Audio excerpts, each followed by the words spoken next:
You know, we are indeed a nation of immigrants. I have to look no further than my own children, who are the inheritance of both my ancestors who got here in the 1600s with William Penn, or my wife who got here when we got married.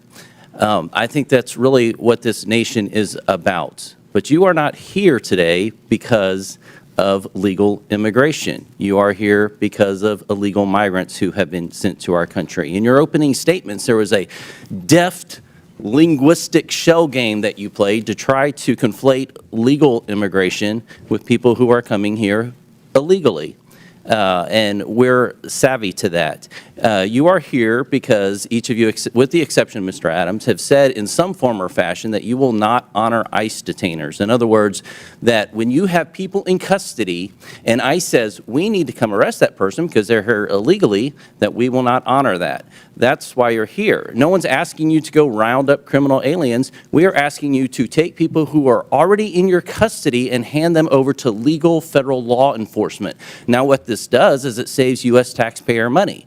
It keeps from a greater presence of ICE and federal law enforcement in your communities, because if you're releasing them, it takes more people, as Chairman Jordan mentioned, to go in and to re-arrest that person, and it puts the lives of law enforcement in danger. This used to be a bipartisan issue. As a matter of fact, groups like the Cato Institute called President Obama the deporter-in-chief. And Mr. Chairman, I'd like to submit for the record a Cato article that said President Obama, deporter-in-chief, is the title of it. So why we have to ask is suddenly the left not embracing policies that Obama supported. We can look to last night, where it seems to be Trump derangement syndrome, where the left could not seem to applaud kids fighting cancer, a first lady, an accomplished immigrant in her own rights, where traditionally we have applauded and recognized and honored the families for their sacrifice. Many of them are, this is the president's issue, and they're kind of along for the ride. It was odd, I thought, that they applauded sending more money to the Ukraine, but not peace for Ukraine.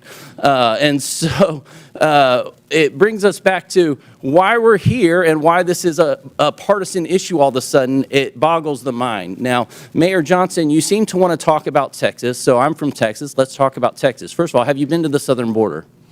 I've been to Texas, but I have not been exactly to the southern border. Okay.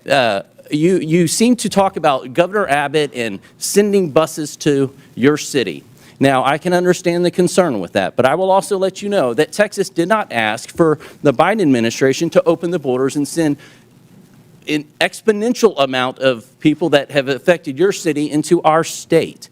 And you should know that no one forced them to go to your city. The reason they selected your city is because you have said it's a sanctuary city. Everyone was asked where they wanted to go before they got on the bus. No one asked them to get on the, or told them, forced them to get on the bus. They did it of their own free will, and they were sent to your city because of your stated claim to be a sanctuary city. Now, one thing I could tell you, having toured the facilities, is that I've been to those facilities under the Biden administration where there was a map on the wall, and you could see the migrants kind of pointing out which city they wanted to go to. And I can also tell you, from having been through the immigration process with my wife, there's a difference between people coming here legally and then people who are, when I've been at the ceremony where the people are crying with tears as they take the oath of citizenship to come to this country, is far different than people coming across our border, waving the flags, not trying to assimilate into the United States culture, and sometimes bringing crime into our communities. This is an issue. Now, each mayor, I want to ask you, one of the issues recently is how much FEMA dollars have gone to support migrants and hotel rooms in your communities. Mayor Adams, do you know how many FEMA dollars have spent in your city?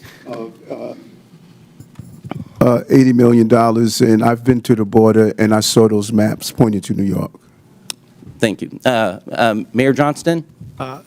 Thank you, Congressman. I know we do have some federal dollars that I have to get back to in the exact amount. It's roughly $32 million, Mayor, $38 million. Mayor Johnson? I don't have the exact numbers. It's $32 million. I don't have the number. I'd love to know. $29 million. So understandably, citizens are concerned about that, their taxpayer dollars that are supposed to be going to disaster relief for them and their communities going to illegal aliens.